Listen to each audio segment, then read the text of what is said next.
Szanowni Państwo, bardzo przepraszamy za chwilę nieobecności ze względu na kłopoty techniczne, które już zostały opanowane przez zespół zajmujący się administracją wydarzenia. Wracamy do Państwa, nie opuszczamy tematu, tak aby rzeczywiście wyczerpać wszystkie aspekty dotyczące obrony swojej rozprawy doktorskiej. Chciałabym jeszcze nadmienić, że moimi gośćmi jest pan profesor Jarysław Korpysa z Uniwersytetu Szczecińskiego. Dzień dobry. Pan doktor nauk medycznych Karol Binkowski z Warszawskiego Uniwersytetu Medycznego. Dobry wieczór. Oraz radca prawny Wojciech Kiełosiński, rzecznik praw doktoranta z Uniwersytetu Mikołaja Kopernika. Dobry wieczór.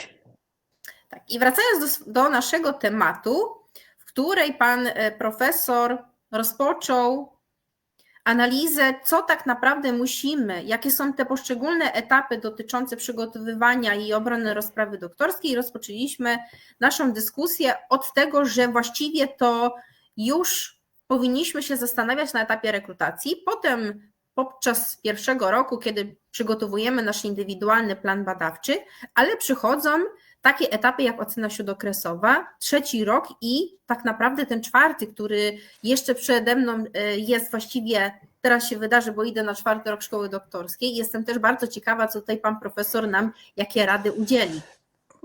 Szanowni Państwo, więc trzeci i czwarty rok, przynajmniej w mojej szkole, to jest zdradliwy rok. Bo dlaczego mówię, że zdradliwy? Z jednej strony nie wydarza się specjalnie wiele, też jest to czas na to, żeby doktoranci pisali dysertacje. Nie ma poza seminariami obowiązkowych de facto zajęć.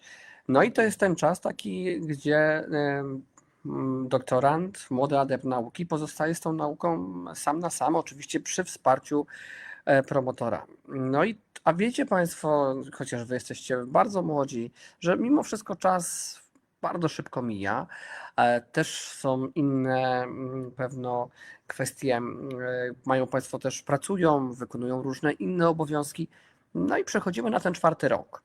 I rzeczywiście to, co ja wprowadziłem, spotkania co półroczne, ale takie 15-20 minutowe z doktorantami, z każdym doktorantem, nie po to oczywiście, żeby przepytać się, bardzo egzaminować, ale żeby zapytać się, czy rzeczywiście ten harmonogram jest realizowany, czy być może potrzebne jakieś wsparcie, bo najczęściej z mojego doświadczenia, chociaż to nie jest dość duża ilość, to na trzecim, na czwartym roku dochodzi do ewentualnych takich nieporozumień między doktorantem a promotorem w różnych w tym momencie aspektach, przede wszystkim badawczych, więc tutaj też jest rolą dyrektora i tu jest prośba do doktorantów, żeby absolutnie nie bać się, jeśli są takowe problemy, zgłaszać do dyrektora czy dziekana, bo jest to właściwa osoba i rzeczywiście można paru spraw, czy większość spraw rozwiązać. Ale do czego, no i zmierzam? Zmierzam do tego, że ten trzeci, czwarty rok, jak nie przespaliśmy i jak jest dobrze i napisaliśmy pracę, to dochodzimy do tego czwartego roku już tego upragnionego, kiedy oddajemy pracę. I tu, Szanowni Państwo, są dwa, moim zdaniem, ważne elementy. Po pierwsze, elementem, na który czasem szkoły nie zwracają uwagi i czasem doktoranci też nie, to wszystko zależy od regulaminu, znajomość języka obcego na poziomie B2. A więc pamiętajmy, że jeśli oczywiście Państwo macie to w suplemencie, on wydany po roku 2000, z tego co pamiętam, 2013, no to ten suplement jak najbardziej tak. Jeśli jest tam wpisany język obcy, bo kończymy go na poziomie B2, ale jeśli nie mamy, no to w tym momencie powinniśmy mieć albo jakiś certyfikat, a jeśli nie, no to jednostka, która będzie Państwu nadawać stopień, ma możliwość przeprowadzenia tak zwanego egzaminu. Ale dlaczego o tym mówię? Bo zdarzały się parę takich przypadków, gdzie w szczególności to dotyczy chociażby doktorantów spoza Polski, gdzie rzeczywiście napisali pracę, no i teraz trzeba poświadczyć znajomość języka na poziomie B2, nie mają żadnych certyfikatów, kończyli w swoim ojczystym języku studia, magisterskie, no i rzeczywiście dochodzi do pewnego takiego problemu. I drugi, to na co trzeba zwrócić uwagę, to przede wszystkim, szanowni państwo, na wypełnienie dodatkowych aktywności, czyli jeśli jest do zrealizowania jakiś moduł indywidualny przez doktoranta, no to u nas akurat jest 60 godzin i doktorant ma na to od drugiego roku, to trzeba go zrealizować. Jeśli jest do zrealizowania praktyka dydaktyczna, to trzeba to też zrealizować. Zdarzyły mi się takie 2 przypadki, kiedy doktorant był bardzo zadowolony, bo już miał pracę, a więc wszystko się udało, ale się okazuje, że jeszcze brakowało dla jednego doktoranta 15 godzin zrealizowania praktyki dydaktycznej i dla drugiego 10, bo gdzieś w ferworze tych przygotowań się no po prostu, no być może ktoś zapomniał. Więc to są niuanse, ale warto jest, proszę Państwa, dlatego że my możemy wydać zaświadczenie o 8 PRK w 2 znaczy na podstawie zrealizowanego programu kształcenia i na podstawie, jak Państwo oddają nam pracę doktorską wraz z opinią promotora. To są te warunki absolutnie ważne. To tak, gdybym pokrótce miał to przedstawić, oczywiście w dalszej dyskusji pewno rozwiniemy te tematy. Dziękuję. Panie profesorze, bardzo dziękuję za tę wypowiedź. Chciałabym, abyśmy poruszyli teraz taki aspekt praktyczny, jak to wyglądało w kontekście samego przyszłego doktora, akurat w tym przypadku nauk medycznych i nauk o zdrowiu. Karol, gdybyś mógł przybliżyć, jakie były Twoje doświadczenia i jakie były Twoje największe wyzwania, które napotkałeś podczas przygotowywania swojej rozprawy doktorskiej? To u mnie myślę, że największym wyzwaniem to była pandemia COVID-19, z tego względu, że to pewnie też u większości osób, które realizują w naukach medycznych swój doktorat, zebranie populacji pacjentów do badania może być dosyć problematyczne, kiedy na przykład szpital, w którym na co dzień są pacjenci, załóżmy w moim przypadku z chorobami zakaźnymi, nagle są tylko pacjenci z jedną chorobą, z COVID-19. W moim przypadku oprócz tego dochodziły dyżury, które wiadomo były bardzo wykańczające i trzeba było, że tak powiem, to wszystko jakoś poukładać, żeby jednocześnie realizować swoją pracę podstawową w szpitalu, jak i, mówiąc kolokwialnie, zbierać dane do doktoratu, tak, i móc pchać robotę do przodu. To myślę, że to były największe wyzwania, czyli tak naprawdę dostosowywanie się. W moim przypadku na szczęście wystarczyła zmiana punktu końcowego w badaniu, żeby wciąż w populacji, którą już miałem zebraną, można było przeprowadzić analizę i wyciągnąć wnioski, ale znam też kilka przykładów, gdzie niestety albo musieli moi koledzy zmieniać tematy doktoratów, albo w ogóle zaczynać całą rekrutację od nowa, bo po prostu nie było możliwości zebrania pacjentów. Dobrze, rozumiem. I chciałabym, abyśmy teraz poruszyli aspekt prawny dotyczący samego przygotowywania rozprawy doktorskiej. I Wojtku, gdybyś mógł nam przybliżyć zasady dotyczące, które wynikają z ustawy Prawo o szkolnictwie wyższym, ale warunkują nam przygotowywanie rozprawy, ale później też i złożenie jej oraz obronę. Temat niezwykle szeroki, też myślę, że moglibyśmy długo nad tym siedzieć, debatować i żeby te wszystkie aspekty doskonale omówić. Ja tutaj chciałem w pierwszej kolejności wskazać, że równie ważne co znajomość ustawy Prawo o szkolnictwie wyższym i nauce w tym akurat aspekcie jest istota tego, żeby znać też akty wewnątrzzakładowe, które obowiązują w danej jednostce, bo tutaj pewne rzeczy mogą się różnić w zależności od podmiotu, w którym się doktoryzujemy. I tutaj od razu taka moja prośba, uwaga do społeczności doktoranckiej, żeby poświęcić czasami trochę czasu. Ja nie mówię, że wczytywać się dokładnie w akty, ale sobie od czasu do czasu je przewertować, zobaczyć, gdzie możemy znaleźć poszczególne informacje, bo potem to się naprawdę może przydać już przy całej procedurze zakończenia kształcenia i późniejsze ubiegania się o nadanie stopnia naukowego doktora. Jeżeli chodzi o poszczególne kwestie, no to trzeba pamiętać, że zakończenie kształcenia w szkole doktorskiej to jest złożenie rozprawy doktorskiej, teraz już z pozytywną opinią promotora lub promotorów. Wcześniej tej pozytywnej opinii nie było, to wprowadziła nam ubiegłoroczna nowelizacja ustawy Prawo o szkolnictwie wyższym i nauce. Trzeba pamiętać o tym, że przepisy ustawy mówią nam o warunkach nadania stopnia doktora i żeby taki stopień doktora móc uzyskać, trzeba te warunki spełnić. No i te warunki określone zostały w artykule 186 ustawy Prawo o szkolnictwie wyższym i nauce, począwszy od takich, które jest posiadanie tytułu zawodowego magistra inżyniera albo równorzędnego lub tam jest też pewien wyłom, jeżeli chodzi o dyplom zagraniczny. Jest oczywiście to, co mówi pan profesor, te 8 PRK, to jest bardzo istotne, żeby efekty uczynienia się na poziomie 8 polskiej ramy kwalifikacji. Znajomość języka nowożytnego B2. My jakiś czas temu mieliśmy tutaj z tym dużo zgłoszeń ze strony społeczności doktoranckiej. W związku z tym przygotowaliśmy naszą opinię, uzyskaliśmy opinię też ministerstwa, którą przesyłaliśmy do szkół doktorskich, no i na tej podstawie tutaj myślę, że to nie podlega dyskusji, o tym też pan profesor mówił, że jeżeli ktoś ukończył te studia pierwszego stopnia lub jednolite magisterskie po 30 września 2007 roku, no to mamy te B2 zaliczone. Pamiętajmy o tym, że musimy mieć w dorobku co najmniej ten jeden artykuł naukowy opublikowany w czasopiśmie naukowym lub recenzowanych materiałów lub monografii lub rozdział w takiej monografii z wykazu. No nie jest to zbyt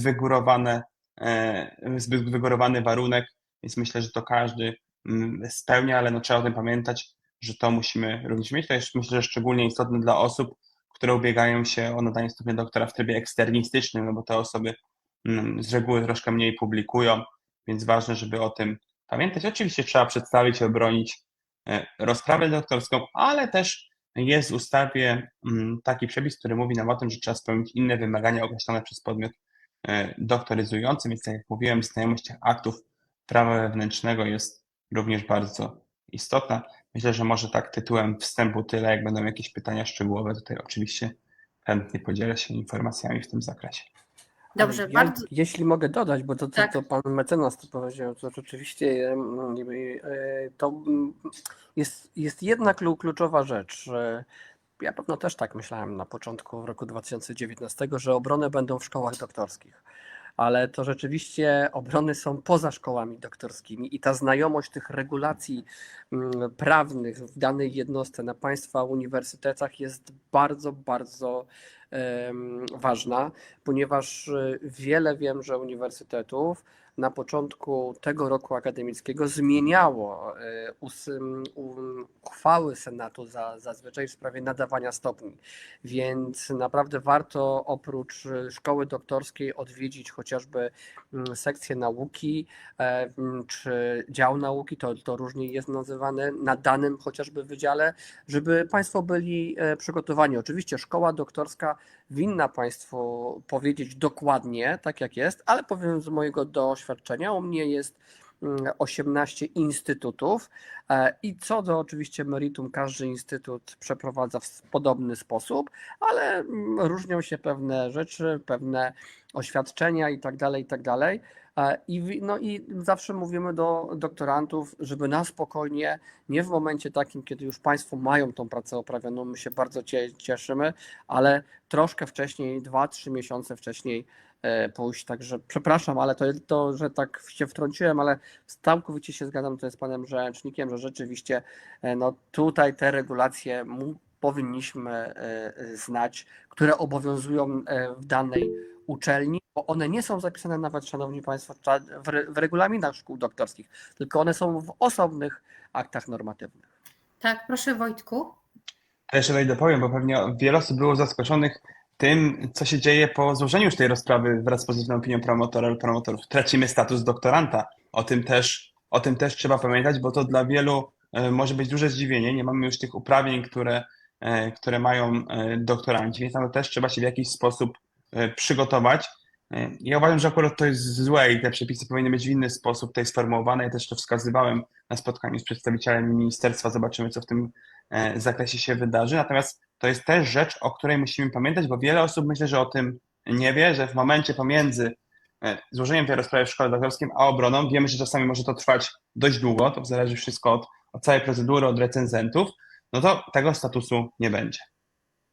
Dobrze, ale kontynuując ten temat, ten wątek, chciałabym właściwie tutaj pana profesora i ciebie, Wojtku, zapytać się, czy znacie inne wymogi formalne, które są wymagane w danych szkołach doktorskich, bo oprócz tych, które wynikają z ustawy, dana szkoła doktorska może również wymagać od tego przyszłego doktora innych wymogów? Czy wy macie taką wiedzę, jaki to może być zakres tych wymogów?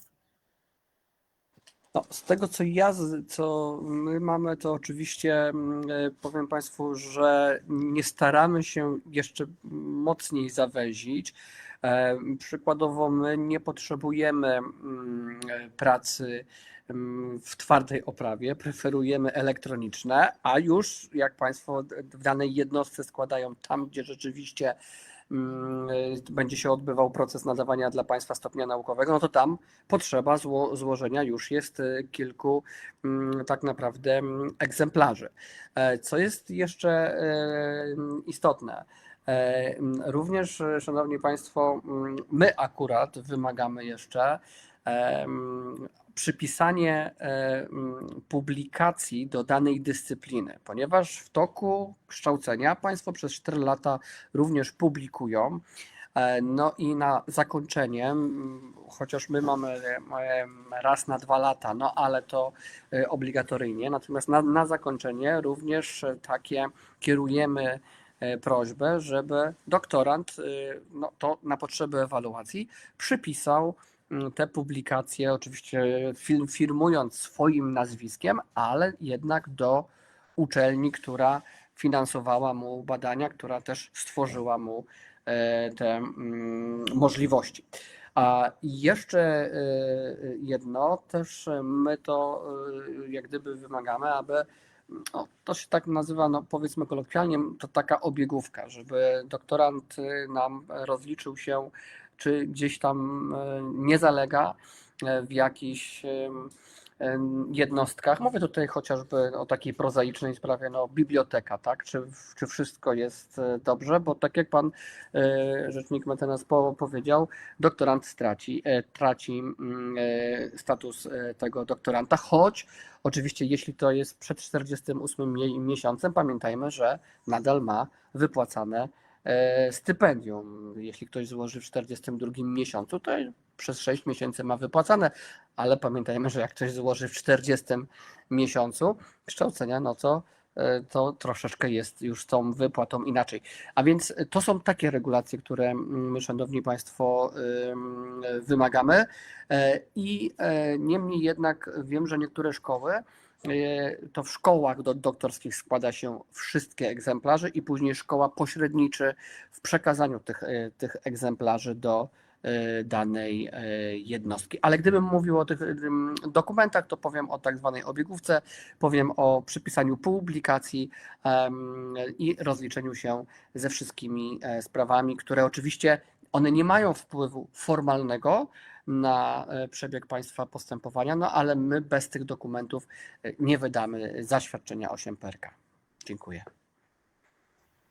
Dziękuję. Wojtku, a ty ze swojego doświadczenia, gdybyś mógł tak nakreślić, co oprócz tego, bo oczywiście przejdziemy jeszcze do takich sytuacji, kiedy doktorant składa na przykład o wydłużenie, ale tu chciałabym pewną kropkę, pewną klarą objąć, żeby wskazać tym przyszłym kandydatom, którzy będą bronili rozprawy doktorskiej, co jeszcze dana szkoła doktorska ma prawo od nich wymagać. Wiele rzeczy tak naprawdę w zależności co sobie wymyśli i właśnie dlatego jest istotna ta znajomość tego aktu prawa wewnętrznego, tej z reguły uchwały Senatu, która nam reguluje to postępowanie w sprawie nadania stopnia doktora. W doktrynie prawniczej w ogóle pojawiła się dyskusja, bo tutaj wspominałem już o tym, że spełniła inne wymagania określone przez podmiot dektoryzujący i pojawia się pytanie, czy te wymagania, o których ja wspominałem, czyli na przykład ta jedna publikacja, możemy je zwiększać, żeby powiedzieć, że doktorant musi 3 czy 4 publikacje, żeby móc uzyskać ten stopień naukowy doktora. No i w zasadzie my tutaj stoimy na takim stanowisku, że pojęcie tych innych wymagań mówi nam o tym, że powinno być rodzajowo odmienne niż te wskazane, ale mamy też artykuł 192 ustęp 3 ustawy, który mówi nam o tym, że Senat albo Rada Naukowa może określić wymagania, o których mowa w artykule 186 ustęp 1 punkt 5, o których mówiłem, lub dodatkowe warunki dopuszczenia do obrony. Więc mamy tutaj taką też regułę, że podmiot, który doktoryzuje, może te dodatkowe warunki dopuszczenia do obrony dopuścić. No i w związku z tym takiej, mamy tutaj różne stanowiska, natomiast my doszliśmy do wniosku, że dodatkowe te wymagania nie są prawnie niedopuszczalne, nawet rodzajowo tożsame, jednak one wymagają takiego działania podmiotu doktoryzującego, który znajduje podstawę prawną w przyjętym akcie wewnątrzzakładowym. Więc to wszystko musi być uregulowane właśnie w tym akcie, który reguluje postępowanie w sprawie nadania stopnia doktora. I no tutaj muszę powiedzieć Państwu, na przykład przy sytuacji z praktyki, gdzie zwróci się do mnie osoba ubiegająca się o nadanie stopnia doktora, który miał jeden artykuł w czasopiśmie, ale on był w ogóle z innej dyscypliny niż ta osoba się ubiegała. No i w mojej ocenie, jeżeli nie było innych warunków określonych w tym akcie wewnątrzzakładowym, to on spełniał warunki tego. A nauczeni powiedzieli mu, że on nie spełnia warunków, bo ma z innej dyscypliny. Więc to tak nie można. To wszystko musi być uregulowane w aktach prawa wewnętrznego. O tym trzeba pamiętać. Wiele rzeczy można zrobić, ale to też bardzo istotna jest prośba do dyrekcji szkół doktorskich, do władz, uczelni, instytutów, żeby jednak konsultować te zmiany ze społecznością doktorancką. To się w większości podmiotów już teraz odbywa, to się bardzo poprawiło, mam takie wrażenie, ale no ciągle pewnie są jeszcze podmioty, w których wygląda to tak, że doktoranci dostają na ostatnią chwilę.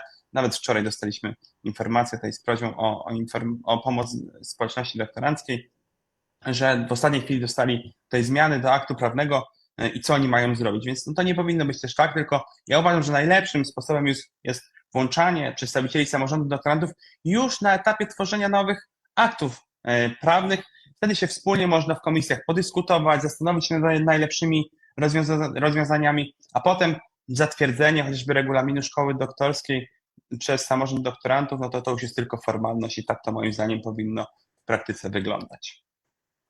Tylko Dobrze, jeżeli bardzo mogę tylko dziękuję. uzupełnić, przepraszam, to mam takie właśnie wrażenie, tak jak pan mecenas powiedział, że generalnie tych dokumentów my nie staramy się tworzyć jak najwięcej. To jest raczej niedużo, ale także staramy się być pro, bo niekoniecznie to jest dobre.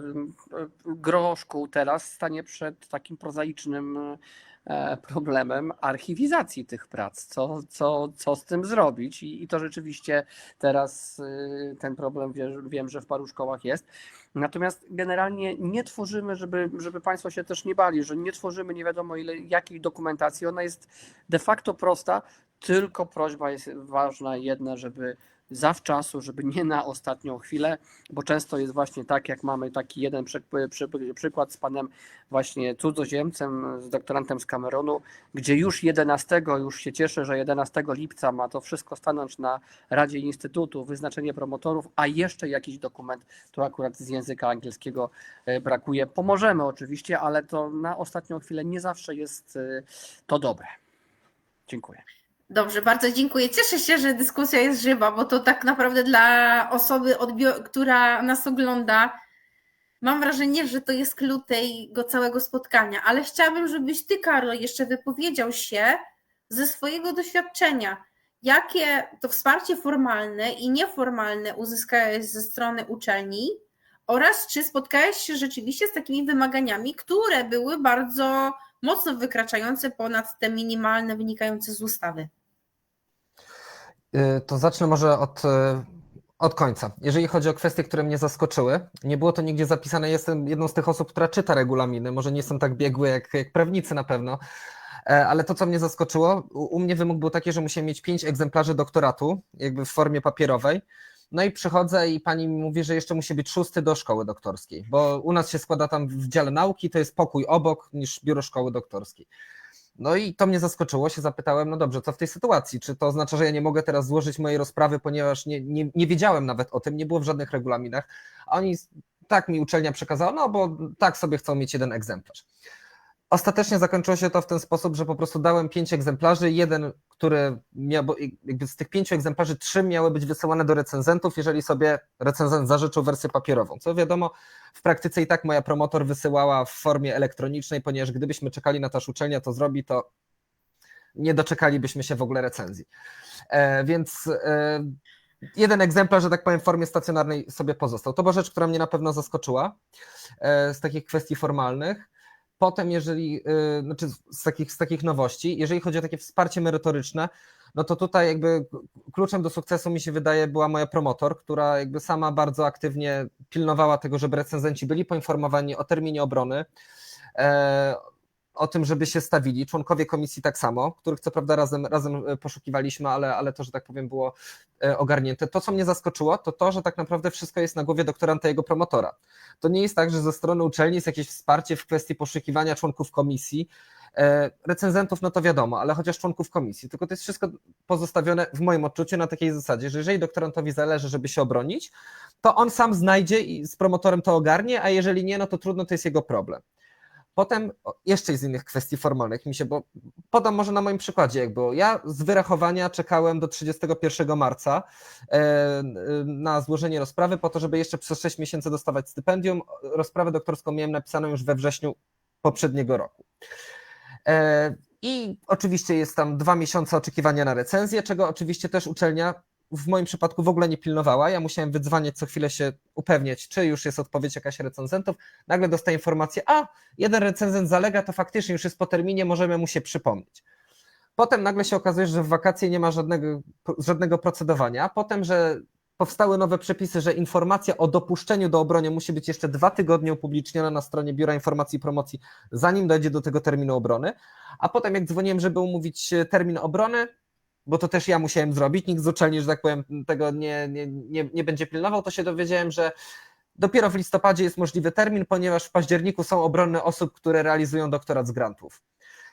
Więc nagle tutaj mnóstwo, że tak powiem, rzeczy formalnych i miałem takie odczucie, że to ja i moja promotorka po prostu pilnowaliśmy wszystkiego na bieżąco. Ja, żeby zaklepać termin obrony, następnie, żeby poinformować wszystkich, znaleźć członków komisji recenzentów, recenzentów wiadomo na wcześniejszym etapie, poinformować i dopilnować też, żeby się stawili co najmniej online na obronie. To myślę, że tak, chyba odpowiedziałem na wszystkie elementy pytania. Czy o czymś zapomniałem?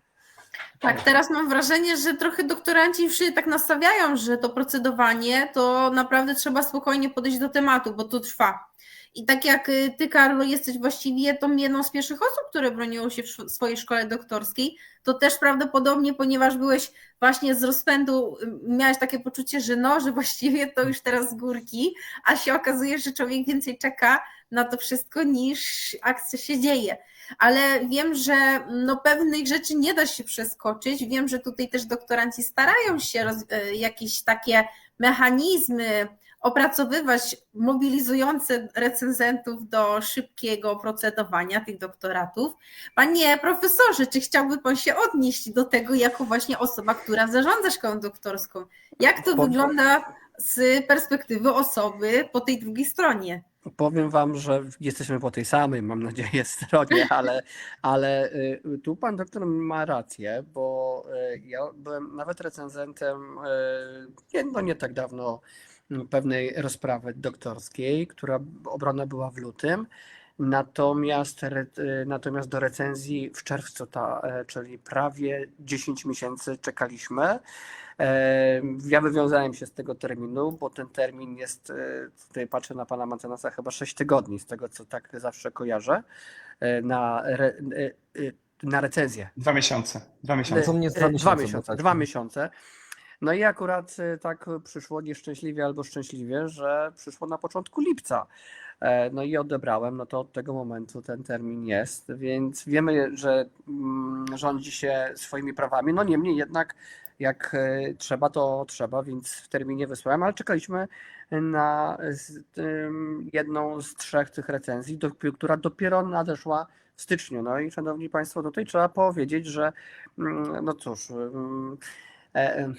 no, z jednej strony nie ma, musimy czekać oczywiście, możemy zawsze tam wycofać się z recenzji, w sensie podmiot doktoryzujący, ale to jest raczej mało znane, więc tutaj pan doktor powiedział o promotorze. Promotor jest kluczową absolutnie osobą, niemniej jednak powiem państwu, że zdziwienie, które u nas na uniwersytecie teraz było, bo ponieważ my 28 września zmieniliśmy uchwałę awansową, jest takie, że ani promotor, ani recenzent nie wchodzi w skład komisji doktorskiej. Więc to też w tym momencie, no, mało tego, oni nie głosują, oni są na obronie oczywiście, jak najbardziej tak, mogą powiedzieć swoje zdanie, ale nie uczestniczą w obradach na niejawnym posiedzeniu, gdzie komisja podejmuje decyzję, czy uchwałę, czy opiniuje, czy stopień, czy będzie rekomendowała do właściwej jednostki nadanie, czy nie. I to w tym momencie niektórzy doktoranci byli zdziwieni, no bo mamy przepis, że od 7 do 9 członków nasza komisja doktorska ma stanowić, no to ktoś sobie pomyślał, no to już 3 jest recenzentów plus 1 promotor, no to 4. No to z tych 9 będzie 4 albo z 7 będzie 4. Okazuje się, że nie. Więc rzeczywiście tutaj, no tutaj to ja rzadko takie widziałem sytuacje, o których pan doktor mówił, że to sam starał się tam do promotorów, czy starał się o to, żeby przyspieszyć. Natomiast generalnie rzeczywiście tu do recenzentów, natomiast tu promotor odgrywa ważną rolę. Ale musimy się uzbroić w cierpliwość i ja Państwu powiem z mojego doświadczenia to, co ja od momentu, kiedy została praca wysłana, do momentu, kiedy była obrona, najkrótszy jaki termin ja znam, to jest, szanowni Państwo, to jest około 3 miesięcy. To są 3 miesiące, to jest najkrótszy termin, także tak to mniej więcej jest. Także uzbroimy się w cierpliwość. Ja to nawet to ostatnio dzisiaj mówiłem do doktoranta, który złożył pracę, to teraz jest wykonana, mówię, wie pan ile jest wykonanej pracy? To jest 80% tej pracy teraz wykonana, no bo przed panem jest jeszcze obrona, napisanie jeszcze autoreferatu, to też nie jest wszystko takie proste, takie łatwe, napisanie dobrego autoreferatu, no bo on później stanowi też pewien przewodnik dla komisji i członków komisji. Dziękuję. Widzę, że panowie się zgłaszają, także w kolejności zapraszam cię, Carlo. Ja bym chciał się jeszcze odnieść właśnie do tego czasu oczekiwania, żeby nie było, w moim przypadku jeden recenzent tam się spóźnił o kilka dni, to była kwestia, natomiast o samym procesie. W momencie, kiedy złożyłem rozprawę, czekałem 2 czy 3 tygodnie na to, aż ona dopiero będzie głosowana na Radzie Dyscyplin o tym, żeby potem panie z biura mogły wysłać moją pracę recenzentom do tego, żeby ją zrecenzowały. Następnie jednym z przepisów jest to, że żeby być dopuszczonym do obrony, to recenzje muszą być upublicznione przez miesiąc na stronie Biura Informacji i Promocji i to, co ja musiałem robić, to jeszcze wydzwaniać do pań z administracji, żeby się dowiedzieć, czy one już nie dostały tych recenzji w formie papierowej, po to, żeby je mogły zeskanować i wgrać na stronę Biura Informacji i Promocji, bo zdarzały się sytuacje, że na przykład tydzień sobie leżały recenzje i wiecie, już ten czas wtedy, że tak powiem, leci dalej, więc to tylko tak w kwestii jeszcze oczekiwania, że niestety jest bardzo dużo takich checkpointów, na których jeżeli my nie będziemy nadgorliwi, to być może, że tak powiem, to jeszcze bardziej by wydłużyło nam proces. Dobrze, Wojtku, proszę. Pan profesor powiedział o tych 80%, mi się przypomniała jeszcze jedna rzecz, o której nie powiedzieliśmy w zakresie tych wymogów, że w podmiotach doktoryzujących mogą być jeszcze egzaminy doktorskie. To jest taki relikt trochę jeszcze po ustawie z 2005 roku, natomiast to znowu warto sprawdzić, czy są te egzaminy w Państwa jednostkach, czy też nie, bo one mogą być, ale nie muszą. To wszystko zależy od tego, jak zostało uregulowane w danych jednostkach. Dobrze, i ponieważ my do tego momentu byliśmy bardzo optymistyczni, tutaj Carlo jest idealnym przykładem, jak można przygotować rozprawę rok wcześniej i się stresować, że jeszcze nie dochodzi do obrony. Ale nie zawsze jest tak w świecie, nie wszystko jest takie idealne i doktorant spotyka różne trudności na swojej drodze, czasami wynikające z na przykład jakichś konfliktów interpersonalnych, czy na przykład sytuacji, na których nie mamy wpływu, chociażby tutaj COVID-19, ale proszę Ciebie, Wojtku, jako ten ekspert dotyczący sprawa, gdybyś nam mógł przybliżyć, jakie są takie najczęstsze, czy Ty jakbyś mógł tak określić, że jakie są najczęstsze takie właśnie metody rozwiązywania sporu z promotorem lub innymi osobami, na które może spotkać się doktorant. Jakby te konflikty na linii doktorant, promotor, doktorant, jakaś osoba prowadząca kształcenie, to są najtrudniejsze sprawy, bez wątpienia, bo tam, gdzie mamy relacje takie interpersonalne, to czasami trudno te sprawy rozwiązać. Natomiast gdy się już pojawią takie problemy, no to warto skorzystać z mechanizmów, które funkcjonują w danej jednostce. Nie warto od razu gdzieś wychodzić z tymi sprawami na zewnątrz, tylko zobaczyć, jakie mamy możliwości w danej jednostce. Bardzo się cieszę z tego, co powiedział pan profesor, że tutaj dyrekcja jest otwarta na to, żeby wspierać społeczność doktorancką i właśnie dyrektor szkoły doktorskiej, samorząd doktorantów, czy rzecznik taki uczelniany lub instytutowy, który został powołany, to są osoby, do których warto zwrócić się z prośbą o pomoc w rozwiązaniu z tych konfliktów. Ja oczywiście również jestem do dyspozycji, natomiast w pierwszej kolejności, jak są takie trudne problemy, to ja pytam, czy pan, czy pani próbowała ten problem rozwiązać na gruncie uczelni czy instytutu? Bo ja uważam, że jeżeli uda się takie problemy rozwiązać już właśnie we własnym gronie, to jest dużo prościej i dużo łatwiej to zrobić, a wszystkim zależy na tym, żeby tę kwestię rozwiązywać jak najszybciej i jak najbardziej bezboleśnie dla każdej ze stron. I myślę, że to jest bardzo istotne. Trzeba pamiętać też o tym, że jakość opieki naukowej lub artystycznej i wsparcia w prowadzeniu działalności naukowej to jest jeden z czynników, który będzie oceniany podczas ewaluacji jakości kształcenia w szkole doktorskiej. To się zbliża. I jednym z takich kryteriów szczegółowych są sposoby zapewnienia doktorantom wysokiej jakości współpracy z promotorem, promotorem pomocniczym, w tym rozwiązywanie sytuacji konfliktowych między doktorantem a promotorem, promotorami lub promotorem pomocniczym. No ja jestem ciekaw, ilu podmiotach, ja tego nie wiem, nigdy tego nie badałem, są jakieś takie formalnie przyjęte reguły rozwiązywania konfliktu, że wiemy, że doktorant jak ma jakiś problem, ma taką i taką procedurę, może się zwrócić. Myślę, że warto byłoby coś takiego zrobić, żeby tak to formalnie zostało przyjęte. Chociaż w mojej ocenie, jeżeli te procedury są też w jakiś sposób nieformalny przyjęte i mamy też małe jednostki, gdzie jest nieduża liczba doktorantów, te problemy udaje się rozwiązywać, to też nie ma z tym większego problemu. Natomiast musimy patrzeć też pod kątem tej ewaluacji, że przyjedzie zewnętrzna komisja, która pewne rzeczy będzie oceniać i o tym trzeba też pamiętać.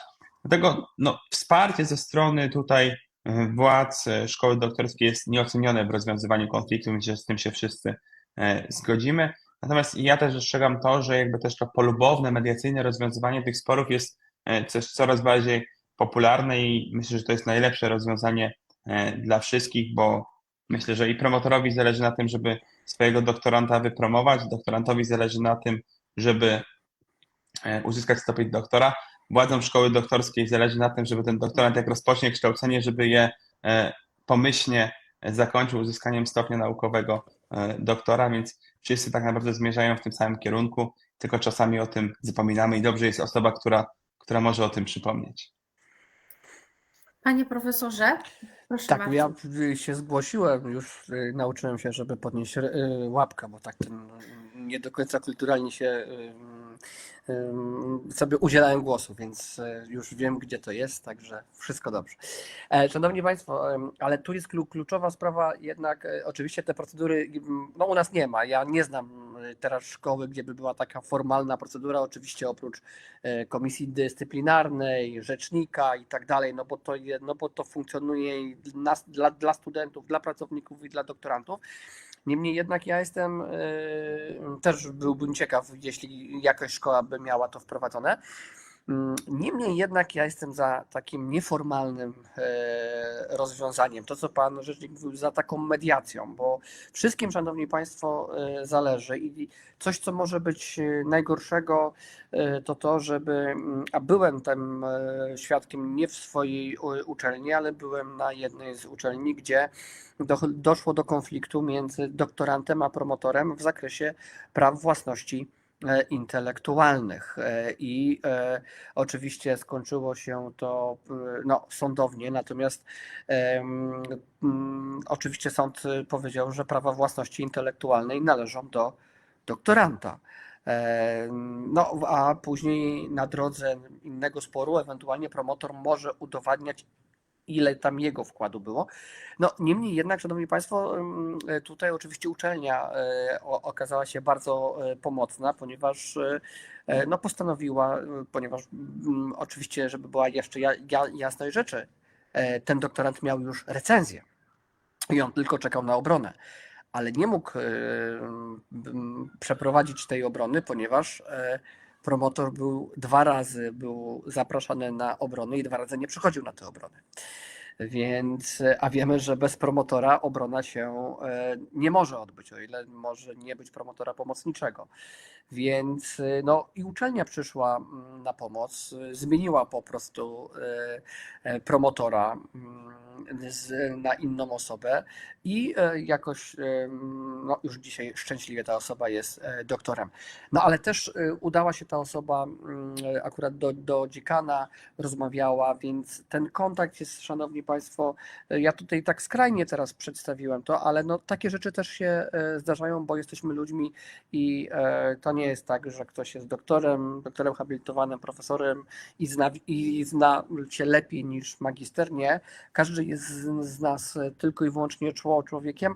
Niemniej jednak idźmy, rozmawiajmy, ale ja tutaj też widzę ogromną rolę, szanowni państwo, również samorządu doktorantów, bo jak my się spotykamy z samorządem doktorantów raz na pół roku, to nie spotykamy się, żeby byli tak zwanymi sygnalistami, ale żeby dla nas powiedzieli, w jaki sposób jeszcze możemy zapewnić lepszy komfort, bo rzeczywiście przecież w ewaluacji jest współpraca z samorządem też, co prawda nie jest to jeden z 8 czynników, gdzie będziemy ewaluowani, ale również jest to ten taki 9 oceniany przez komisję i mam nadzieję również, że w komisjach będą doktoranci, którzy też będą jeździć po szkołach doktorskich, bo to jest dość istotna i ważna sprawa. Nie bójmy się, konflikty muszą być, ale mam nadzieję, że te konflikty naukowe, natomiast jeśli są interpersonalne, to idźmy do dziekana, do dyrektora, bo ja naprawdę mówię tutaj z czystym sumieniem, że nam też bardzo zależy na tym, żeby państwo się obronili. No bo to te 4 lata jest ogrom państwa pracy, promotorów, no i naszej też trochę i administracyjnej, dlatego wspieramy państwa i to już nie jest tak, że to jest doktorant 3. stopnia, a albo będzie, albo nie będzie. Nie. Nam bardzo zależy na tym, żeby współczynnik był dość duży, a tylko powiem ostatnie słowo współczynnik, bo jestem też przedstawicielem Porozumienia Ogólnopolskiego Forum Szkół Doktorskich, więc mam przyjemność i razem z profesorem Świątek-Baryską i z profesorem Krzysztofem Walkowiakiem Łódź i Wrocław tworzyć to porozumienie i jeszcze tam jest ponad 50 szkół. To według naszych, szanowni państwo, badań i naszej tej ankiety, które zrobiliśmy, to jest wskaźnik sukcesu, to jest 45%. Tyle mamy wskaźnik sukcesu, to jest liczony jako złożenie rozprawy doktorskiej, tyle osób, które rozpoczęło 4 lata temu, złożyło. Więc to jest bardzo dobry wskaźnik, patrząc na to, że poprzedni system to był wskaźnik około 10%, więc widać, że te mechanizmy działają. Przepraszam, zbyt długo, ale taka informacja może też jest czasem ważna. Nie, bardzo mnie cieszy zawsze dyskusja, którą podejmujemy. Myślę, że zawsze ona będzie z pozytywnym skutkiem dla odbiorcy. Ale Wojtku, gdybyś ty jako rzecznik, ale i też prawnik, radca prawny, mógł wskazać, bo tu pan profesor zaczął właściwie wymieniać, jak to wygląda u niego w szkole doktorskiej, ale w jaki sposób powinien podejść do tematu doktorant, który wcale nie ma tego wsparcia w szkole doktorskiej, tylko wręcz przeciwnie, ma poczucie, że zostaje z tym sam, że czy istnieją pewne procedury mediacyjne, które doktorant mógłby uruchomić, niekoniecznie z pomocą dyrektora szkoły doktorskiej. Ustawa Prawo o szkolnictwie wyższym i nauce nie reguluje tego w swojej materii. To jest pozostawione do tak zwanej autonomii podmiotów prowadzących szkołę doktorską, w tym uczelni czy instytutu, więc to wszystko zależy, jak to w danym podmiocie zostało uregulowane. Tak jak wspominałem, ten samorząd doktorantów powinien być takim podmiotem, do którego można się zwrócić. I teraz w zależności, jaki model został przyjęty, mamy możliwość, żeby był rzecznik praw doktoranta, na przykład przy samorządzie doktorantów, może być rzecznik praw studenta i doktoranta, czy samego doktoranta ogólnouczelniany, może być też rzecznik akademicki, który zajmuje się wszystkimi grupami społeczności akademickiej, więc to wszystko zależy od modelu przyjętego w danej jednostce. Jeżeli taka osoba funkcjonuje, to warto się do niej zgłosić. My oczywiście również jako Krajowa Reprezentacja Doktorantów, jako instytucja Rzecznika Praw Doktoranta udzielamy tutaj porad prawnych, wspieramy społeczność doktorancką w tych codziennych problemach. Co poniedziałek w godzinach 19:20 jestem dostępny na dyżurze, na którym można się zgłosić, można ze mną porozmawiać, ja wyjaśniam poszczególne kwestie. Oprócz tego dostajemy rocznie po kilkaset wiadomości z prośbą o to, żebyśmy udzielili tutaj wsparcia, wskazali na propozycje rozwiązywania problemów, albo po prostu udzielili informacji w prostej sprawie, jak wygląda kwestia prawna. Staramy się też zwiększać świadomość prawną, czego dowodem jest ten projekt, to, że dzisiaj się tutaj spotykamy. Oprócz tego mamy również projekt lokalny Ambasador Praw Doktoranta. W tym roku już będzie 4. edycja.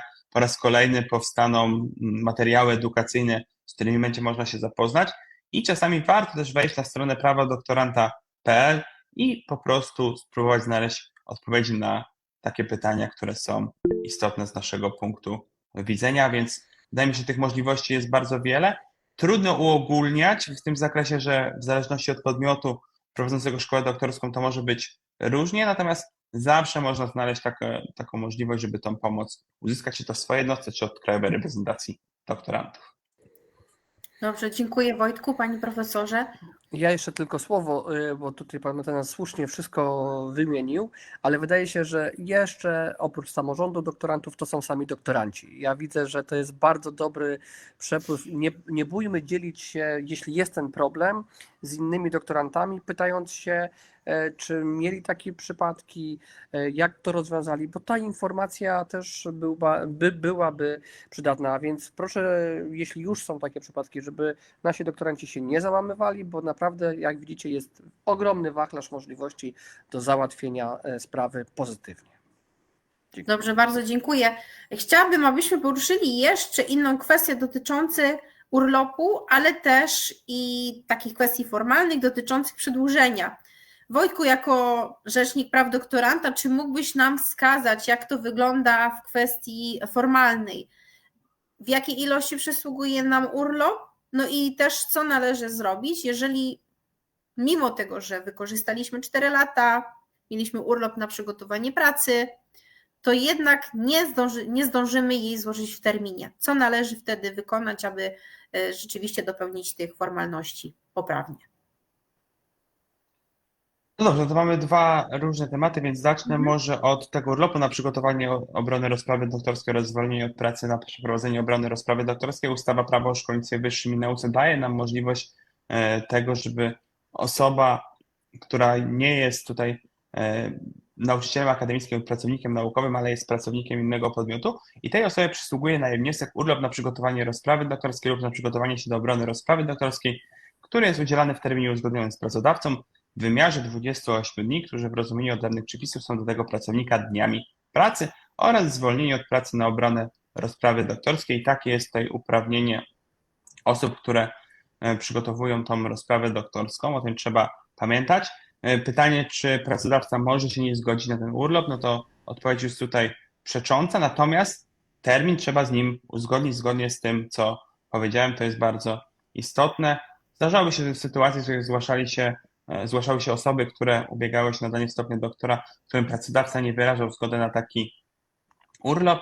No i w takim przypadku my też w jakiś sposób interweniowaliśmy i za każdym razem udawało się doprowadzić do szczęśliwego finału. Natomiast pamiętajmy, że tutaj mamy na myśli tylko pracowników w rozumieniu kodeksu pracy, umowy cywilnoprawne, no to już tutaj nie będą wchodziły w grę. Jeżeli chodzi o przedłużenie terminu na złożenie rozprawy doktorskiej, to jak wszyscy dobrze wiemy, rozmawialiśmy tutaj o indywidualnym planie badawczym. On określa termin złożenia rozprawy doktorskiej i termin ten może być przedłużony nie dłużej jednak niż o 2 lata na zasadach określonych w regulaminie szkoły doktorskiej. Więc znowu wracamy do tego aktu prawa wewnętrznego, jakim jest regulamin szkoły doktorskiej. Trzeba się z nim zapoznać, żeby wiedzieć, jakie są tutaj przesłanki tego, żeby móc się o to ubiegać. Bardzo często w regulaminach szkoły doktorskiej te przesłanki są sformułowane w formie katalogu otwartego, to znaczy, że to jest to enumeratywnie wymienione przykładowe przesłanki, kiedy można się ubiegać o przedłużenie tego terminu na złożenie rozprawy doktorskiej. Takim przykładem może być choroba, konieczność opieki nad członkiem rodziny, ale też konieczność prowadzenia długotrwałych badań naukowych lub jakieś kwestie związane z, na przykład był COVID, więc to też był jeden z, myślę, z najczęstszych przyczyn, gdzie ten termin na złożenie rozprawy doktorskiej był przedłużany.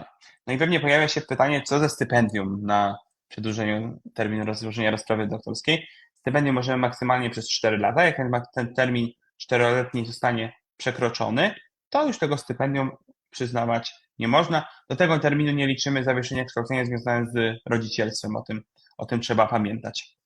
Natomiast znam podmioty, które wyszły naprzeciw społeczności doktoranckiej i znalazły inne formy finansowania.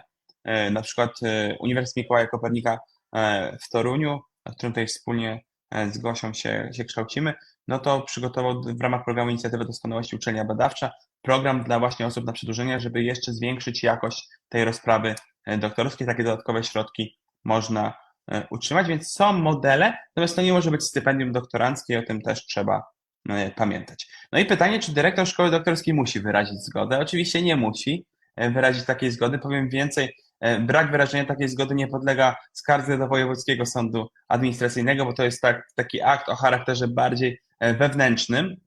Natomiast potem, ewentualnie jak to zostanie skreślone, to może podnosić też w tej procedurze odwołania, wniosku o ponowne rozpatrzenie sprawy, późniejszej skargi, że tutaj jakieś procedury nie zostały zachowane przy tym niewyrażeniu zgody na przedłużeniu terminu na złożenie rozprawy doktorskiej. Te przepisy mogą się wydawać trudne, natomiast no to jest znowu pewnie duża przychylność dyrekcji szkoły doktorskiej. Mi się wydaje, że najlepiej to, jak jest taka sytuacja, pójść, porozmawiać, powiedzieć, jak wygląda moja sytuacja, dlaczego ja potrzebuję tego przedłużenia, bo to zawsze jest dużo lepiej. Pamiętajmy też, żeby to było też dogadane z promotorem, żeby nie było tak, że promotor dowie się na przykład gdzieś od osób trzecich, bo to jest też bardzo istotne, żeby się tymi informacjami wymieniać. Dobrze, dziękuję. A Karlo, powiedz, jak to wyglądało w przypadku Ciebie, bo Ty jako lekarz oczywiście możesz skorzystać z prawa, które omówił tutaj Wojtek, dotyczące urlopu na przygotowanie rozprawy doktorskiej, ale ponieważ wiemy, że w pracy lekarza ta obecność rezydentów jest szalenie ważna i wiele klinik właściwie stoi rezydentami, czy Ty nie miałeś problemu z tym, że Twój pracodawca niekoniecznie chciał się przychylić do tego, żeby to aż było 28 dni i czy podzieliłeś sobie ten urlop, czy na przykład wykorzystałeś jednorazowo? U mnie dochodzi jeszcze kwestia tego, że każdy urlop wydłuża specjalizację o czas trwania urlopu, taki, który byłby poza tymi 26 dniami, które mam, że tak powiem, z umowy o pracę, że tak powiem, zapewnione z kodeksu pracy. Ja wykorzystałem 2 dni z tej puli na dzień przed obroną, bo chciałem się zresetować, przygotować, powtórzyć sobie wszystko, no i na dzień obrony. Natomiast moją wątpliwość wzbudzał fakt, że tam jest ten właśnie zapis o tym, że ten urlop jest, ale nie dla nauczycieli akademickich, prawda? To jest ta rzecz, która mnie tak zastanawiała, z tego względu, że u mnie oprócz tego, że pracuję w szpitalu, to też prowadzę ćwiczenia przy łóżku chorego. I gdybym trafił na, że tak powiem, nieprzychylnego asystenta dydaktycznego, no to mógłby złośliwie wpisać mi ćwiczenia ze studentami w dniu obrony, więc to jest kwestia, która myślę, że tak przyszłościowo mogłaby jakoś tam, taka delikatna sugestia, ulec regulacji, ale tak, ja też nie byłem, że tak powiem, taki, żeby brać całe 28 dni urlopu, jak już miałem przygotowaną rozprawę, potrzebowałem tylko 1 dzień na obronę i dzień wcześniej, żeby sobie wszystko na spokojnie powtórzyć, ale dostałem bez problemu, miałem to szczęście. Dobrze, i chciałabym, abyśmy wrócili właśnie do pozytywnej nuty naszego webinarium, ponieważ właściwie te trudne tematy mamy za sobą.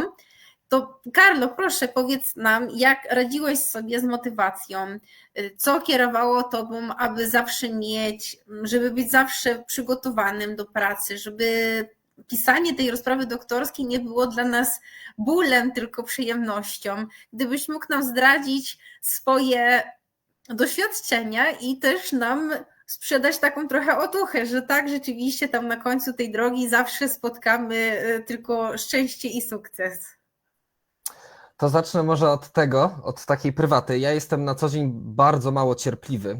Jedną pracę do mojego cyklu, bo ja broniłem się z cyklu 5 prac, jedną pracę do cyklu publikowałem 3 lata i miałem taki moment naprawdę, że już zwątpiłem w to, czy w ogóle uda się tę pracę opublikować. I w pewnym momencie coś, ja nie wiem od czego to było zależne, jednego dnia przyjęli mi 2 prace, potem w ciągu roku kolejne i jakoś tak nagle ten cały cykl mi się opublikował, więc to co bym zalecił, cierpliwość, to jest jeden aspekt. Na niektóre rzeczy niestety, na proces recenzji w czasopismach naukowych na pewne rzeczy nie mamy wpływu. Możemy tylko, ja też stosowałem zawsze taką technikę, że mniej więcej po miesiącu się przypominałem danemu czasopismu tak, pytałem, czy nie ma potrzeby, żeby, nie wiem, zaproponować jakichś recenzentów, tego typu, że tak powiem, sztuczki. Natomiast tak, z pozytywnych rzeczy i tej motywacji, myślę, że to, tak jak sobie popatrzę na moich kolegów, którzy realizowali doktorat starym trybem, to, że co roku były u mnie na uczelni sesje sprawozdawcze i ocena śródokresowa. Ja się szczerze obawiałem tego, czy na spotkaniu związanym z oceną śródokresową nie stwierdzą, że na przykład zrobiłem za mały postęp, albo że nie zrobiłem go wcale. Znaczy, miałem teoretycznie, już miałem chyba tam 2 publikacje, miałem dużo część, że tak powiem, grupę do innego badania zebraną, ale wciąż zawsze, że tak powiem, takie wątpliwości w głowie siedziały i myślę, że te deadline'y, jak ktoś jest bardzo zadaniowy, to one sprzyjają, natomiast pewnie dla niektórych osób mogą być one trudne, ale właśnie jak sobie porównam do moich kolegów, którzy starym trybem robili, to jak oni nie mieli tego bacika nad sobą, to tak naprawdę jak ktoś się nie zmobilizuje, to może być ciężko. Więc myślę, że to jest jednak bardzo, bardzo pozytywny aspekt. Plus to, że po ocenie śródokresowej, jak się ją pozytywnie przejdzie, mamy też nagrodę, prawda? Tak, i w tym wypadku to już nasze właściwie stypendium doktoranckie jest wyższe niż wynagrodzenie asystenta, co też jest mobilizujące, a jeżeli ktoś widzi siebie w pracy dalej nauczyciela, no to właściwie adiunkt już za rogiem. Także warto się starać. Na pewno obrona doktoratu przybliża nas do kolejnego etapu jako pracownika naukowego, czy naukowo-dydaktycznego w uczelni. Ale panie profesorze, jak to wygląda z tej administracji, czy tam właśnie z punktu osoby, która zarządza szkołą doktorską? Bo tak jak słyszymy od Carlo, jednak te punkty graniczne i ten bacik właśnie nad doktorantem posuwają go naprzód i ta praca rzeczywiście, no okazuje się, że doktoranci potrzebują tego rozliczania. Wiemy też, że nie każdy promotor jest mentorem, to jest oczywiste, ale nie ma czasami takiej możliwości, żeby w zależności od tego, jak dana osoba pracuje, bo wiemy, że są promotorzy czy doktoranci, którzy nie lubią, jak im się wskazuje, co mają konkretnego robić i należy się rozeznać, co też akurat to był temat dotyczący jednego ze szkolenia w ramach programu Szkoły Doktorskiej to nasza przyszłość, ale o co chciałabym się zapytać, jak właśnie osoba, która musi podejść różnie do tematu, szkoła doktorska, a wiemy, że musi się rozliczyć z ewaluacji, czyli to jest jeden też z elementów w ewaluacji, czyli ilość obronionych doktoratów. Czy pan profesor ma jakieś właśnie takie dobre praktyki, rozwiązania w tym kierunku? No, to powiem tak.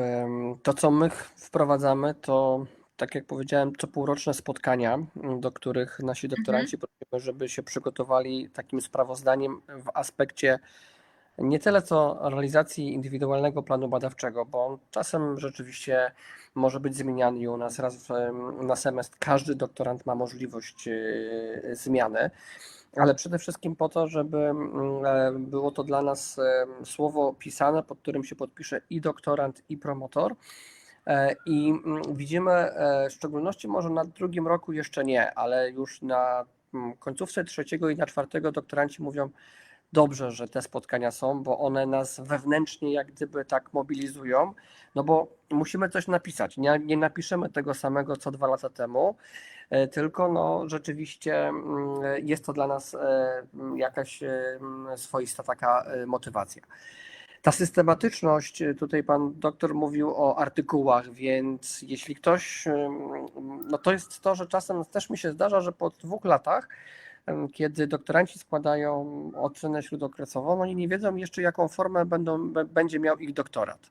To znaczy, czy to będzie monografia, w sensie taka standardowa, czy też cykl artykułów. I ja to zawsze mówię, że jeśli ktoś się decyduje na cykl artykułów, to powinien już wiedzieć to na 1. roku, dlatego że proces wydawniczy oczywiście w różnych dziedzinach, ale trwa dość długo. I ja mam teraz takie 2 sytuacje, gdzie 2 doktorantom, to akurat z nauk ścisłych, no, brakuje jeszcze tego jednego artykułu, no i generalnie no, ten artykuł już od pół roku jest w recenzji, a drugi doktorant ma pozytywne recenzje, ale już 3 miesiące czeka na wydanie tego artykułu, a przypomnijmy, że to muszą być wydane artykuły, więc też trzeba wziąć zapas ten czasu, który to nie jest wina doktorantów, nie jest wina również promotora. Nie doszukiwałbym się, no po prostu na niektóre artykuły trzeba czekać 1,5 roku, czy nawet 2 lata I to trzeba jak gdyby mieć w pamięci. To jak się pisze cykl artykułów, ale jak się pisze taką klasyczną monografię, to ja to zawsze mówię, że do swoich doktorantów radzę pisać każdego dnia. Każdego dnia, to znaczy piszesz nawet jedną stronę, pół strony, obojętnie, ale piszesz. Po 20 dniach najprawdopodobniej jak to przeczytasz, to wyrzucisz to wszystko. No i można powiedzieć, że to są 20 dni straconych, ale nic, absolutnie nic straconego, ponieważ przez te 20 dni obywasz się z pisaniem i jesteś na tak zwanych dobrych, nie mniej, nie więcej torach tego myślenia o dyssertacji, gdzie z każdym dniem już później 21, 22 i tak dalej ci jest łatwiej. Ta systematyczność, oczywiście trzeba sobie zrobić dzień przerwy, ale jak ktoś pisze z doskoku, ja to widzę po doktorantach z różnych dziedzin, czyli mówi, dobra, w tym miesiącu sobie napiszę 3 strony, a w następnym miesiącu sobie 10 stron, to w następnym miesiącu, żeby powrócić do tej zwinności intelektualnej, która była w poprzednim miesiącu, no to trzeba trochę czasu to zabiera, więc owa systematyczność jest to dość istotna i absolutnie ważna sprawa, bo różni są promotorzy i jedni promotorzy może patrzą to dość srogo na doktorantów, a drudzy mówią, że też wszystko jest dobrze, ale też miałem przypadek, kiedy doktorant po oddaniu pracy dowiedział się, że cała praca jest do zmiany.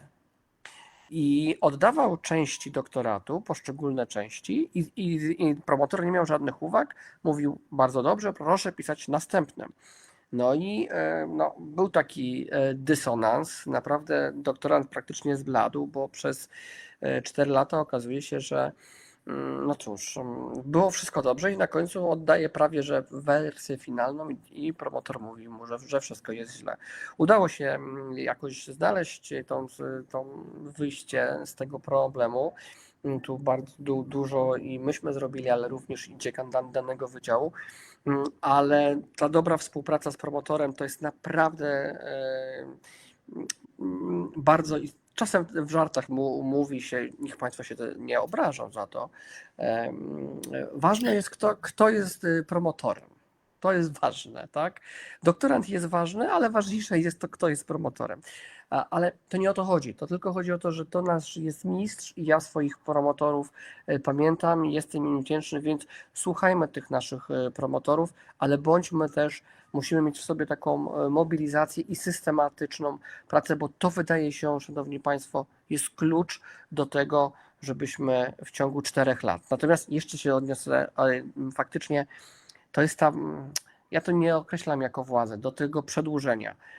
Patrząc na moje koleżanki i kolegów, dyrektorów i dziekanów, chyba w większości nie ma problemu, żeby przedłużyć ten termin.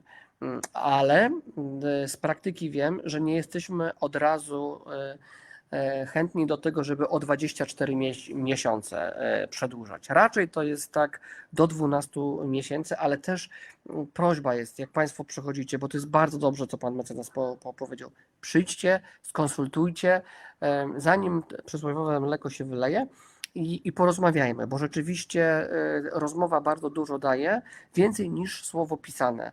I uwierzcie mi, że kiedy ja rozmawiam z moimi koleżankami i kolegami, dyrektorami, dziekanami szkół doktorskich, to mówią, lepiej jak oczywiście te pismo musi być, ale na początku rozmowa, bo czasem są takie sprawy, które w piśmie nikt nie przedstawi, a one rzutują później na decyzję, a od tej decyzji, tak jak Pan mecenas powiedział, trudno się odwołać, ale my generalnie przedłużamy, ale racjonalnie. Dziękuję. Panie profesorze, to jeszcze się tylko dopytam tutaj, to jak u Was wygląda odnośnie, albo że kiedy należy, kiedy w dobrym tonie jest, czy to nie wiem, miesiąc, 2 miesiące, 3 miesiące przed tym terminem końcowym, który wskazaliśmy w indywidualnym planie badawczym, kiedy ten doktorant powinien się zgłosić do szkoły doktorskiej, do dyrektora? No właśnie, to ja mówiłem o tych spotkaniach półrocznych i teraz jak mamy 8. semestr, to my na 8. semestrze spotykamy się z doktorantami na początku marca, żeby zapytać się, czy wszystko idzie dobrze, czy ten termin jest. I jeśli wtedy nie będzie oczywiście, no to dla mnie taką graniczną oczywiście, no jak jest na dzień przed, no to też zdarzyło mi się, że na tydzień przed, ale najlepiej jest na ten miesiąc przed. Tylko to znowu, szanowni państwo, patrzmy, że mamy wrzesień. Jak ktoś ma na koniec września, sierpień, lipiec to są też w niektórych szkołach, tak jak i w mojej, to jest chociażby okres nie tylko urlopowy, ale rekrutacji, gdzie tego czasu poświęcamy więcej na rekrutację, więc jeśli już Państwo wiecie, a wydaje mi się, że z reguły też Państwo wiecie już w czerwcu, że jeśli to jest na wrzesień, że będziecie chcieli przedłużenia, no to dobrze jest na miesiąc przynajmniej przed się spotkać, tak, żeby było tutaj dobra sprawa. Natomiast jest jeszcze jedna, o jednej rzeczy my chyba też tutaj nie mówiliśmy, o doktoratach wdrożeniowych, bo tam jest zupełnie, szanowni państwo, tam oczywiście dyrektor podejmuje decyzję, czy dziekan, no ale tam to jest projekt i ministerstwo, powiem państwu, znam różne przypadki takie, że przykładowo dziekan lub dyrektor szkoły doktorskiej zgodził się na przedłużenie, a ministerstwo się nie zgodziło na przedłużenie i oczekuje złożenia pracy. Więc przy doktoratach wdrożeniowych naprawdę myśmy to sygnalizowali do ministerstwa. Wiem, że KRD też tym tematem się zajmuje, bo tam tak prosto przedłużyć no, nie jest, no bo z drugiej strony ministerstwo traktuje to jako projekt i po 48 miesiącach no oczywiście jest możliwość dla jasności rozpatrzenia na miesiąc przed dla doktoratów wdrożeniowych. Miesiąc przed Państwo powinniście poinformować ministerstwo o tym. No natomiast ja miałem przypadek taki, że ministerstwo zostało powiadomione na 2 miesiące przed zakończeniem projektu, a obecnie już mija 8 miesięcy i nadal nie mamy żadnej informacji z ministerstwa. Więc z jednej strony zapisy w umowie doktoratu wdrożeniowego jest miesiąc przed, to jest minimalny czas, trzeba poinformować ministerstwo, ale no cóż, na odpowiedzi czasem czekamy, więc przy doktoratach wdrożeniowych tutaj bym radził bezpośrednio też od razu jak najwcześniej kontaktować się. Innymi słowy mówiąc, im wcześniej, tym lepiej nas poinformować. Mam wrażenie, że w ogóle w różnych instytucjach, które zajmują się realizacją projektów czy grantów, działa ten sam mechanizm, o którym opowiadał nam Carlo. Czyli, że jeżeli wóz nie jedzie do przodu, to niestety trzeba interweniować. Ja sama mam też doświadczenia z realizacji grantu Narodowego Centrum Badań i Rozwoju, gdzie niestety projekt w którymś momencie wypadł z torów i staliśmy z projektem, dlatego że nie było kontaktu z instytucją. I na szczęście akurat koleje losu potoczyły się tak, że złapaliśmy ten kontakt, co prawda z inną osobą, ale jednak rzeczywiście zabiegaliśmy kilka miesięcy o to, aby uratować projekt. I tutaj w tym przypadku mam wrażenie, że ten doktorant, jeżeli czeka, to też troszkę się niepokoi i przestaje wierzyć w ogóle w ten sukces, prawda? Że jeżeli to trwa 8 miesięcy, to już właściwie on powinien w spokoju albo kończyć, albo już się szykować do obrony, prawda? Znaczy ja tylko powiem na końcu, przepraszam, on już de facto przez ten czas już skończył ten doktorat i zaraz będzie broniony. No niemniej jednak jest taka pewna sprawa nerwowa, czy teraz ministerstwo nagle powie mu, no nie, my się jednak nie zgadzamy i będą zwrotu przykładowo kosztów infrastruktury. No ale to taka jest mała dygresja. Tak. Dobrze. I chciałabym jeszcze poruszyć jeden temat. Będzie to już ostatni temat zwieńczający całe kształcenie w szkole doktorskiej. I chciałabym Ciebie, Carlo, wpierw poprosić o to, abyś opowiedział nam o swoich doświadczeniach, których doświadczyłeś z obrony doktoratu, rozprawy doktorskiej. Czego tak naprawdę możemy się spodziewać? Czy są jakieś takie elementy dosyć uniwersalne, czy raczej, ponieważ jesteś z nauk medycznych, jesteś lekarzem, Twoja rozprawa również dotyczyła pacjentów, czy raczej te Twoje rady były wskazane przede wszystkim właśnie do tej dziedziny, do nauk medycznych? To pierwsza rzecz, która mi przyszła na myśl, to bardzo związana z moją dziedziną. Gdyż ja robiłem doktorat w innej klinice niż ta, w której pracuję i robię specjalizację. I to, co mnie zaskoczyło, znaczy wiadomo, że wypada zawsze zaprosić swojego szefa, to to, że mój szef przyszedł na obronę i jeszcze, że tak powiem, aktywnie w niej uczestniczył, biorąc udział w dyskusji. To była rzecz, która była troszkę dla mnie stresująca, no bo wiadomo, nigdy nie chcemy się, że tak powiem, ośmieszyć przed własnym szefostwem, zwłaszcza jeżeli to jest cały czas, że tak powiem, jedna dziedzina wiedzy, więc to myślę, że jest takie bardzo stresujące, zwłaszcza pod kątem nawet nie wyników uzyskanych w danych badaniach, ale samej merytoryki danego zagadnienia. Starałem się bardzo dobrze przygotować do tego, żeby mnie nikt nie zagiął, bo wiadomo, że jeszcze członkowie komisji byli z kilku różnych dziedzin medycyny, ale jakoś powiązanych z moim tematem. Więc myślę to, czy coś jeszcze, tak uniwersalnie.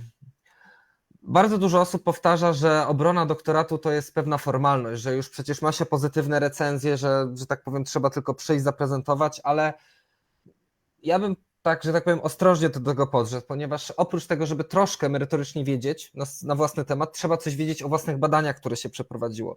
Ja swój doktorat czytałem kilkukrotnie, nawet dzień jeszcze przed obroną, bo się tak zastanawiałem, kurczę, jeżeli mnie ktoś tutaj zagnie, zada mi pytanie o coś, czego nie będę wiedział, to były rzeczy, które były dla mnie bardzo stresujące. O ile co do badań nie miałem żadnych wątpliwości, to zawsze tutaj, kurczę, a może można było coś zrobić inaczej, a może można było jakieś inne założenie dać, a czemu ten punkt końcowy nie inny, więc bardzo się starałem skupić na tych rzeczach, ale z informacji takich uspokajających, no to w większości przypadków promotor jest jeszcze na obronie, więc on też zawsze jest dla nas tym wsparciem. U mnie też była taka sytuacja, że nie do końca odpowiedziałem na jedno pytanie i mój promotor się włączył, moja promotorka się włączyła i uzupełniła moją odpowiedź, co też, tak powiem, dodaje, jakby to, że promotor się włączy w dyskusji, wcale nie ujmuje doktorantowi jego osiągnięcia naukowego, więc to jest rzecz, która, że tak powiem, zawsze jest in plus, więc po prostu pamiętajmy to, że w tej pracy zespołowej korzystajmy z tego zespołu, którym jest nasz opiekun naukowy również. Bardzo dziękuję. Panie profesorze, jakie rady dla osób, które stoją tuż przed obroną doktoratu? Czy są takie uniwersalne rady? Jakie ma Pan doświadczenia?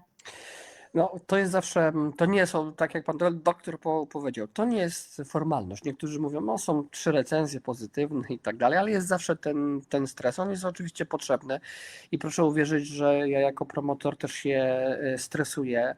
Natomiast zawsze mówię tak, warto jest z promotorem przećwiczyć sobie autoreferat. Naprawdę to jest coś, co i to kilkustopniowo. Pierwsze to takie spotkanie oczywiście twarzą w twarz, najlepiej i pokazać tą swoją koncepcję, a później również na dzień przed, jeśli tak można, pójść do tej sali, w której jest rzeczywiście obrona i w tych warunkach sobie przećwiczyć.